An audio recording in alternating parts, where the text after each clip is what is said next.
আমার এক বন্ধু আছেন শামসাল মমিন, মার্কিন যুক্তরাষ্ট্রে থাকেন। তার মুখে শোনা কথা বলছি। খুব নিরীহ মানুষ, ভালো কবি বলে আমি মনে করি, আপনারা মনে নাও করতে পারেন। তো তিনি বললেন যে যখনই তিনি দেশে নামেন বিমান থেকে, এই ঢাকার কবিদের সাথে তার দেখা হয়। সে বলে এত কবির সাথে আমার দেখা হলে একজন কবিও আমার সাথে কোনো কবিতা সম্পর্কে প্রশ্ন করলো না। মানে আমেরিকায় আমি থাকি, সেখানে কবিরা কে, কীভাবে আমি সেখানে কবিতা পড়িব, কবিদের সাথে আমার কিছু সম্পর্ক তা না। সবাই প্রথমে জিজ্ঞাসা করেছে দু এক বোতল মদ এনেছেন কিনা। হ্যাঁ, তাকে জিজ্ঞাসা করে আজ কত টাকা বেতন পান, আজ কেমন করে আমেরিকা যাওয়া যায়, কেমন করে পাসপোর্ট পাওয়া যাবে, কেমন করে ভিসা পাওয়া যাবে। এই হচ্ছে কবিদের, এখানকার তথাকথিত কবিদের, যারা বিভিন্ন পত্রিকা সাহিত্য পাতা দেখেন এবং বিভিন্ন সমিতির যারা সদস্য।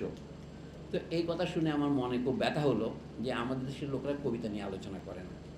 আপনারা কিছু যদি মনে না করেন, সেই জন্য আমি এখানে বক্তৃতা দিতে এসে কবিতা নিয়ে কীভাবে আলোচনা করব এটা নিয়ে একটু দ্বিধায় ছিলাম।